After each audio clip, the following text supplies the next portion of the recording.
Hello everyone, আসসালামু আলাইকুম। Welcome to Miran daughter. আশা করি যে যেখান থেকে দেখছেন সুস্থ এবং ভালো আছেন। আলহামদুলিল্লাহ আমরা ভালো আছি। অফ ক্যামেরাতে কিন্তু আজকে নাস্তাটা করে নিয়েছি। তো নাস্তা করার পরে আমরা যে সাংসারিক মহিলারা আছি, আমাদের যে একটা কমন কাজ থাকে ঘরের ফার্নিচারগুলো সবার আগে ঝাড়া মোছা করে পরিষ্কার করা। তো সেই কাজটাই আমি করতেছিলাম। তো প্রথমেই ছোপাটা আসলে একটু ঝেড়ে মুছে নিচ্ছিলাম আর কোশন করে ঠিক করে রাখছিলাম। আমি কিন্তু আমার ভিডিওতে খুব একটা আমার সোফাগুলোকে শো করি না। তার কারণটা আজকে বলতেছি। তার কারণটা হচ্ছে এই যে সোফাতে দেখতেছেন পুরনো একটা বেডশিট পেতে রাখা। তো যেহেতু ঘরে বাচ্চা আছে, ওই জন্যই কিন্তু আসলে পুরনো বেডশিটটা সোফার কভারের উপরে পাড়া। তো ওখানে সবসময় দেখা যায় বসে টিভি দেখে, খায়।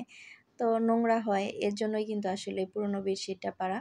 সোফার যে ফোমের কভারগুলো আছে এগুলো কিন্তু চাইলেই আমরা প্রতিনিয়ত পরিষ্কার করতে পারি না, কারণ এটা যেমন ধুতেও কষ্ট, লাগাতে খুলতেও কিন্তু অনেকটাই কষ্ট। আর বর্তমানে যে সোফার কভারগুলো পাওয়া যায় ঢাকনাওয়ালা, পুরা সোফাটা কভার করে, ওটা আসলে আমার কাছে দেখতে খুব একটা যে ভালো লাগে সেটা না, যার কারণে আসলে ওটা আমার কেনা হয়নি। তবু আমার বাবা কিন্তু কিনতে চেয়েছিল, আমি কিনিনি। এরকম আমি পুরানো বিছানার চাদর পেতে রাখি তার জন্য। তো আমি বলেছিলাম যে এটা যখন কোনো গেস্ট আসবে তখন তো আমি উঠিয়ে ফেলি, তো সমস্যা নেই তো। আর এর কারণেই কিন্তু আমি আসলে ভিডিওতে সোফাটা শো করি না, যেহেতু পুরনো চাদর পাতা থাকে কে কী ভাববে। কারণ আমি যখন এই পুরনো চাদরটা সোফাতে প্রথম পারি, কেউ একজন আমাকে এটা দেখার পর বলেছিল এটা হচ্ছে ছোটো লক্ষ্মীপানা।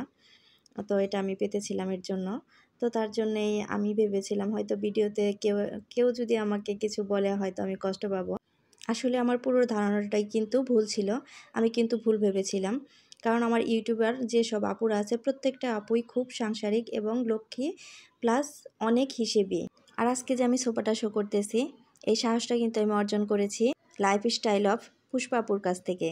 কারণ হচ্ছে কালকে আমি পুষ্পা আপুর একটা ভিডিও দেখলাম। তো ভিডিওতে দেখি আপু এরকম সোফাতে পুরনো বেডশিট পেতে রাখে, যাতে নোংরা না হয়। ওনার কভার আছে, তো বলতেছে ওনার সুপার কভারে ভালো লাগে না, এরকম বেডশিট পেতে রাখে, যেহেতু বাচ্চা আছে ঘরে নোংরা করে।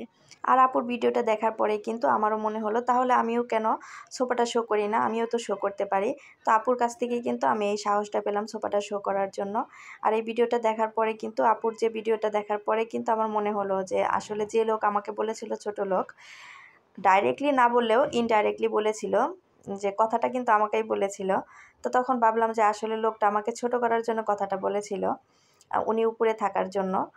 তো তখনও যখন লোকটা আমাকে বলে তখনও আমি বুঝতে পেরেছিলাম যে উনি নিজে উপরে থাকার জন্য আমাকে নিচে নামানোর জন্য এই কথাটা বলতেছে।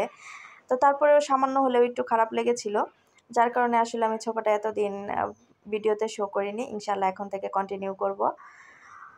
আর এই যে এখানে মানি প্ল্যান্ট গাছগুলো কুশি দেওয়ার জন্য নতুন করে পানিতে রেখে দিলাম যাতে কুশি দেয়। আর শিমুল আপুর ভিডিওতে দেখতেছিলাম, শিমুল আপু বলতেছিল মানি প্ল্যান্ট গাছ শিমুল আপুর নেই।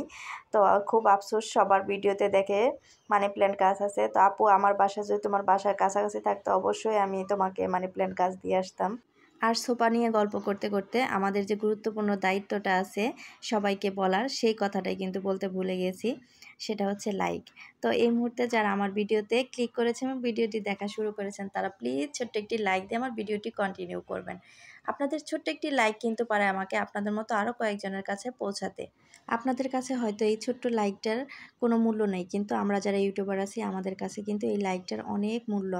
আপনাদের এই মূল্যবান লাইকটা আমরা পেলে অনেক দূরে গিয়ে যেতে পারি, ভিডিও বানাতে আগ্রহী হই, উৎসাহ পাই। আর আমার চ্যানেলে আজকে যারা নতুন ভিজিট করছেন, আমার চ্যানেলটি সাবস্ক্রাইব করেননি, আমার ভিডিওর কোথাও কোনো অংশ যদি এতটুকু ভালো লেগে যায় তো প্লিজ আমার চ্যানেলটি সাবস্ক্রাইব করে আমার সঙ্গেই থাকবেন। আর ইতিমধ্যে যারা এই সব কাজগুলি করে ফেলেছেন তাদেরকে জানাই অসংখ্য ধন্যবাদ। ওদিকের কাজগুলো শেষ করে কিন্তু এখন চলে এসেছি ফিল্টারে পানি দেওয়ার জন্য। তো ফিল্টারে পানি ছিল না, আজকে কিন্তু আমার দুপুরের রান্নাবাড়া নেই বললেই চলে। তো আগের দিনের রান্নাবাড়া আছে, ভাবলাম শুধু মাছ ভাজি করব, ভাজি করলেই কিন্তু খাওয়াটা হয়ে যাবে। এই জন্য কিন্তু রান্নাবাড়ার চাপ এতটা নেই। তো এই জন্য ভাবলাম যে ফিল্টারটা একটু পরিষ্কার করে নেই। আমার দাদি সবসময় একটা কথা বলে, যতনে রতন মিলে, জিনিসকে যদি তুমি যত্ন করে রাখো সেখান থেকে রত্ন ফলবে। এই কথাটা কিন্তু আসলেই সত্য। একটা জিনিসকে যদি আমি যত্ন করি সেটা কিন্তু আমার অনেক দিন টেকসই করবে। আমার এই পিউরিটা কিন্তু 16 সালের প্রথম দিকে কেনা, এখনও কিন্তু দেখতে একদম নতুনের মতো লাগে। অনেকেই কিন্তু আমার বাসায় এসে জিজ্ঞেস করে এটা আমি কবে কিনেছি, কত দিয়ে কিনেছি। তো এটা যখন আমি বলি যে এত সালে কিনেছি, কেউ কিন্তু বিশ্বাস করতে চায় না, কারণ দেখতে একদম নতুনের মতো লাগে। আর এই পিরিয়ডটা যখন আমি কিনি তখন কিন্তু আমি ২৯০০ টাকা দিয়ে কিনেছিলাম। এখন কিন্তু দামটা অনেকটাই বেড়ে গিয়েছে। আর পিউরিটে পানি দেওয়ার পরে পরিষ্কার করে নেওয়ার পরে কিন্তু এই যে ড্রাগন ফল কেটে দিচ্ছিলাম রুবামাকে। তো ড্রাগন ফলটা কাটতে গিয়ে কিন্তু আমি শিশির আপুর কথা মনে পড়তেছিল। তো শিশির আপুকে দেখতেছিলাম আরেকদিন একটা ভিডিওতে ড্রাগন ফল কাটতেছিল আর বলতেছিল যে এই যে ড্রাগন, এই ড্রাগনটা কাটতে আমার ভালো লাগে, কাউকে কেটে খাওয়াতে ভালো লাগে, কিন্তু নিজে খেতে ভালো লাগে না। তো আসলে সত্যিই তাই। এই ড্রাগন ফলটা কিন্তু কাটতে খুবই ভালো লাগে। তো খেতে খুব একটা যে ভালো সেটা না, এটার কোনো মনে হয় যে কোনো স্বাদ গন্ধ কোনো কিছুই নেই। আমি কিন্তু এটা খেতে পারি না, রুবামার বাবাও খেতে পারে না। কিন্তু ইদানিং দেখতেছি রুবামা ভালোই একটু পছন্দ করে। তো ভাবলাম যে যাক, ও পছন্দ করলেই হলো, আমাদের খাওয়ার দরকার নেই, কারণ আমাদের বয়স শেষ, ওর শুরু, ও খেলেই হবে। তো এই যে ওকে কিন্তু ড্রাগনটা কেটে দিচ্ছিলাম, একটু লবণ দিয়ে দিব, আর এই যে অর্ধেকটা রেখে দিচ্ছিলাম। তো যেহেতু একটা বড় সাইজের ড্রাগন ছিল, ও পুরোটা খেতে পারবে না। ও আমাকে যখন কাটতেছিলাম তখনই বলছিল, মা আমাকে অর্ধেকটা দিও। তো তার জন্য কিন্তু অর্ধেকটা কেটে দিলাম আর অর্ধেকটা ফ্রিজে রেখে দিলাম। ড্রাগনের ভিতরে সামান্য পরিমাণ লবণ দিয়ে ড্রাগনটা মেখে দিলাম, আর একটা টুথপিক দিয়ে দিলাম। সে মাঝে মাঝে এরকম করে টুথপিক দিয়ে উঠিয়ে উঠিয়ে ফলমূল খায়। তো ওকে ড্রাগনটা কেটে দেওয়ার পরে এখানে আমি একটা মশলা তৈরি করে নিব মাছের তরকারির জন্য। তো এটা মাছের তরকারিতে ব্যবহার করলে কিন্তু মাছের তরকারিটা অনেকটাই মজা লাগে। তো তার জন্য আমার লাগছে, আমি এখানে নিয়েছি ধনিয়া ১ টেবিল চামচ, মৌরি ১ টেবিল চামচ, রাঁধুনি ১ টেবিল চামচ, ১ চা চামচ জিরা আর ১ চা চামচ পাঁচফোড়ন।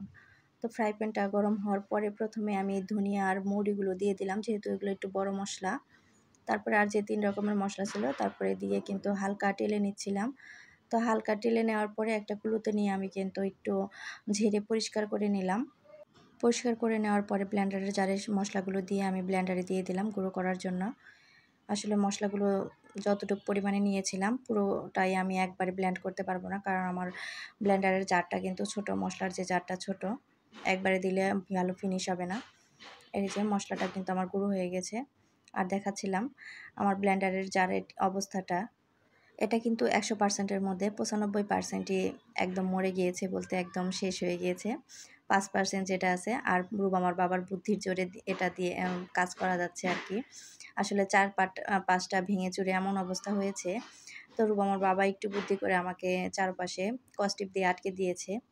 আসলে আমরা যারা মধ্যবিত্ত না, চাইলেই হুট করে একটা জিনিস কিনে ফেলতে পারি না। একটা জিনিস কেনার আগে অনেক দিন আগের থেকে প্ল্যান প্রোগ্রাম করতে হয়, প্রস্তুতি নিতে হয়। অনেকেই আছে হুটহাট করতে পারে, যে জেদ করলেই কিন্তু পাওয়া যায়। আসলে ওই জেদটা করে জিনিস নেওয়ার মধ্যে আমি অন্তত মনে করি কোনো সুখ শান্তি নেই, প্লাস কোনো ক্রেডিটও নেই। যখন কোনো জিনিসের জন্য আমার স্বামীর সাথে আমি জেদ করব বা অশান্তি করব, এক পর্যায়ে গিয়ে হয়তো দেখা যাবে জিনিসটা দিতে সে বাধ্য হবে সংসারের শান্তিটা বজায় রাখার জন্য। তাতে করে হবে সংসারের কিন্তু অশান্তির সৃষ্টি হবে, শান্তি হবে না। কারণ বাধ্য হয়ে আমার স্বামী যখন আমাকে একটা জিনিস দিবে, তার মনটা কিন্তু আমি কখনোই পাবো না। কারণ আমি তো তার পরিস্থিতি বোঝার চেষ্টাই করিনি, কিভাবে আমি তার মনটা পাবো। তো এটা কিন্তু অনেকেই বুঝতে চায় না বা বুঝে না। আর এই যে মশলাটা কিন্তু আমি জারে উঠিয়ে আগেই আটকাবো না, ঠান্ডা হওয়ার জন্য রেখে দেবো। তারপরে এখানে এই যে কিছু বাদাম এনেছিল, সেটা কিন্তু ভাবলাম একটু কৌটোতে রেখে দেই, যেহেতু সকালে টুকটাক দেখা যায় আমার বাবা আমি একটু একটু বাদাম খাই। তো হাতের কাছে বা চোখের সামনে না থাকলে কিন্তু খাওয়া হয় না। আর এই যে এখানে কিন্তু মশলাটা ঠান্ডা হয়ে যাওয়ার পরে আমি জারটার মুখটা লাগিয়ে রেখে দেব যথাস্থানে।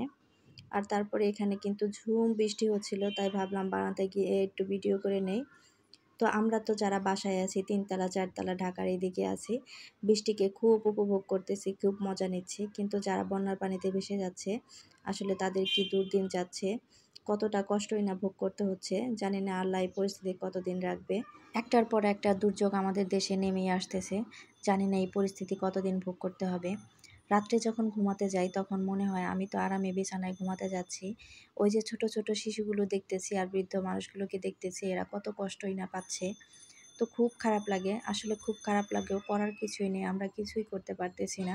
আসলে অন্যের কষ্টে যখন সাহায্য না করতে পারি তখন নিজেকে এতটা বিবেকহীন মনে হয়, সেটা আসলে ভাষায় প্রকাশ করার মতো না।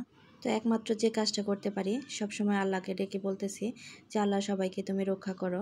এই দোয়া করা ছাড়া তো আমাদের হাতে আর কিছু নেই। তার জন্য আল্লাহকে সবসময় ডাকতেছি আর বলতেছি আল্লাহ তুমি সবাইকে হেফাজত করো, রক্ষা করো। আর এই যে এখানে আমার অপেক্ষার অবসান ঘটিয়ে রেইন লিলি ফুটেছে। তো এটার জন্য আমি অনেক দিন যাবত ওয়েট করতেছিলাম। এই গাছগুলোর বয়স কম হলেও ৬-৭ বছর হয়ে গেছে, ফুল আসে না। হঠাৎ দেখা যেত ১টা-২টা ফুটতো। তো এই চেয়েছিলাম যে আমি গাছগুলো ফেলে দিব। এর মাঝখানে আমি যেকোনো একটা আপুর ভিডিও দেখি। তো ওই ভিডিওতে বলতেছিল যে গাছে ফুল না হলে গাছের পাতাগুলো উপর থেকে কেটে দেওয়ার জন্য। তো সেটা দেখার পরে আমি কিন্তু গাছের উপরের অংশের যে পাতাগুলোই আছে মুড়িয়ে সবগুলো কেটে দেই। তো কেটে দেওয়ার ১৫ দিনের মাথায় কিন্তু ওই যে আমার ফুলগুলো ফুটেছে মাশাআল্লাহ। তো আমি অনেক খুশি আলহামদুলিল্লাহ।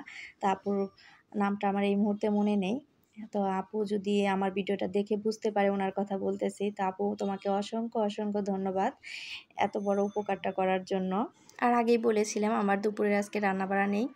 তো আগের দিনের তরকারি আছে আর মাছ ভাজি করব। এটা কিন্তু রাতের ভিডিও। তো রুবামার বাবা কিন্তু দুপুরে যখন বসে আছি ১টার দিকে, তখন আমাকে অফিস থেকে ফোন দিয়েছে। জিজ্ঞেস করতেছে, "দুপুরের জন্য কি রান্না করেছো?" তো আমি বললাম যে, "আজকে রান্না-বাড়া নেই। আগের দিনের তরকারি আছে, ডাল আছে আর হচ্ছে একটু মাছ ভাজি করব তোমার জন্য আর রুবামার জন্য, ওতেই আজকে চলে যাবে।"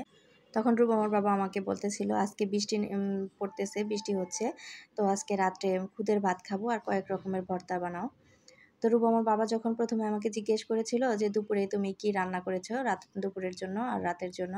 তো তখন আমি ভেবেছিলাম যে রুবামার বাবা হয়তো বলবে, "রাতের জন্য কোনো রান্না করো না, আমি তোমাদের জন্য খাবার নিয়ে আসবো।" সত্যি আমি এটাই ভেবেছিলাম। তো পাশ থেকে আমি শুনতে পেলাম কি উনি আমাকে বলল যে, "খুদের ভাত রান্না করো আর কয়েক প্রকার ভর্তা করো।" আজকে চেয়েছিলাম যে একটু রেস্ট করব, সেটা আর হলো না। কিছু করার নেই। যেহেতু খেতে চেয়েছে।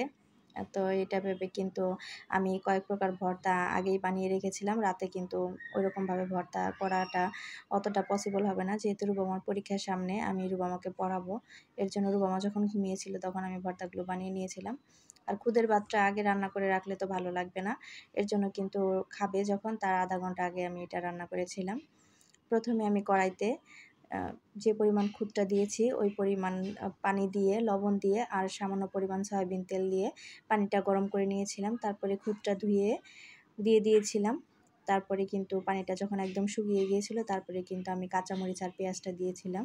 তারপরে কিন্তু নাড়ানাড়ি করছিলাম। আসলে খুদের ভাতটার সবাই রান্না করতে পারে, আবার অনেকেই পারে না। এর জন্যই বলে দেওয়া। অনেকেই কিন্তু পারে না। তো আমি কিন্তু খুন্তিটা চেঞ্জ করে নিলাম। খুদের ভাত রান্না করার সময় এরকম লোহার খুন্তি দিয়ে কিন্তু নাড়াচাড়া করতে খুব সুবিধা হয়। যে স্টিলেরটা ছিল ওটা দিয়ে কিন্তু আমার কাছে খুব একটা যে সুবিধা সেটা লাগে না। আমার কাছে এই লোহার খুন্তিটা দিয়েই নাড়াচাড়া করতে অনেক সুবিধা লাগে। তো এই লোহার খুন্তিটা কিন্তু আমাকে আমার শাশুড়ি মা কিনে দিয়েছে। আর যে কড়াইটাতে খুদ ভাজি করতেছি তো সেটা কিন্তু আমার মা দিয়েছে। আসলে আমার হাঁড়ি-পাতিল যে সংসারে নাড়াচাড়া করি এগুলো কিন্তু কোনোটাই আমার কেনা না। আমার শাশুড়ির আর আমার মায়ের দেওয়া। কারণ হচ্ছে আমার শাশুড়ি আর আমার মা সংসার জীবনে অন্য কোনো কিছু জমা না করতে পারলেও বেশ কিছু হাঁড়ি-পাতিল কিনে কিন্তু জমা করতে পেরেছে। যেটা তাদের ২ যুগ চলে যাবে। আসলে আমাদের মা, শাশুড়ি, চাচি এরা যারা আছে এরা কিন্তু আমাদের মতো না। আমরা যেরকম এখন আসলে সবাই না আবার অনেকেই আছে এরকম যেমন স্বামীর ইনকামটা থেকে শ্বশুর-শাশুড়িকে দিতে চায় না, ননদ দেবরকে দিতে চায় না, ভাসুরকে দিতে চায় না যে নিজেরটা আমরা নিজেরাই জমা করব। তো আমাদের মা, চাচি, শাশুড়িরা কিন্তু এরকম ছিল না। ওনারা কিন্তু সংসারটাই শুধু মনোযোগ দিয়ে করত। এমনও কিন্তু ওনাদের যুগে ছিল যে ওনাদের বাবার বাড়ি থেকে যে গয়নাটা দেওয়া হয়েছে ওটা বিক্রি করে শ্বশুরবাড়িতে জমি রেখেছে। পরবর্তীতে কিন্তু ভাগ হয়ে গিয়েছে। সমান ভাগে যে কয়জন ভাই-বোন থাকে। তো তারপরেও কিন্তু এদের মনে কোনো আফসোস বা হিংসা নেই। আর আমরা তো এখন বর্তমানের যে বউরা আছি তারা কিন্তু হাসব্যান্ডের ইনকাম থেকে তাদের বাবা-মা, ভাই-বোন এদেরকে কোনো টাকা পয়সা দিতে দিলেই কিন্তু সংসারে অশান্তি লাগিয়ে দেয়, ঝগড়া বিবাদ বাধিয়ে দেয়। আসলে প্রত্যেকটা বউরাই যে এরকম তা না, আবার প্রত্যেকে যে আমরা ভালো তাও না। আমাদের আশেপাশে এমন অনেক বউ আছে যারা শ্বশুর-শাশুড়ি, ননদ, দেবর, ভাসুরকে সহ্যই করতে পারে না। আবার অনেক ভালো বউ আছে যারা শ্বশুর-শাশুড়িকে অনেক শ্রদ্ধা করে, অনেক ভালোবাসে। আসলে পৃথিবীতে কিন্তু সবাই খারাপ না। কিছু খারাপ আছে, কিছু ভালো আছে। সবাই যদি খারাপ হতো তাহলে তার দুনিয়াটা চলতো না। তো কথা বলতে কিন্তু রুবামার বাবাকে খাবারটা দিয়ে দিয়েছি। তো রুবামার বাবার জন্য কয়েক রকমের ভর্তা বানিয়ে নিয়েছিলাম। বাদাম ভর্তা, পেঁপে ভর্তা, আলু ভর্তা, বেগুন ভর্তা, মাছ ভাজি করে রেখেছিলাম। দুপুরে যেটা ওটা ছিল। আর পেঁয়াজও করে দিয়েছি আর ঘন ডাল রান্না করে নিয়েছিলাম। তো শুটকি যেহেতু ঘরে ছিল না যার কারণে আর ভর্তা করা হয়নি। আর খাবার দেওয়ার আগে বলেছিলাম ডিম ভাজি করে দেবো কিনা? তো বলল যে না। আমার আবার খুদের ভাতটা ভর্তা দিয়ে খেতে বেশি ভালো লাগে না। আমার ভালো লাগে গরুর মাংসের তরকারি দিয়ে। তো যেহেতু গরুর মাংসের তরকারি নেই, কি করা যাবে? তাই ভাবলাম যে ছোট সময় দাদি যেভাবে খাইয়ে দিত ওইভাবে আজকে খেয়ে নেই। তো এখানে সরিষার তেল, কাঁচামরিচ আর পেঁয়াজ দিয়ে মেখে খাচ্ছিলাম। তো এভাবে খুদের ভাত খেতে কিন্তু খুব মজা লাগে। তো আমার দাদি যখন ছোট সময় মাখিয়ে খাইয়ে দিত তখন মনে হতো যে বেশি মজা লাগছিল। তো আমার দাদির হাতের ভাত মাখা এরকম খুদের ভাত মাখা খেতে কিন্তু খুব পছন্দ করি। আমি না, আমরা ৩ ভাই-বোনই পছন্দ করি।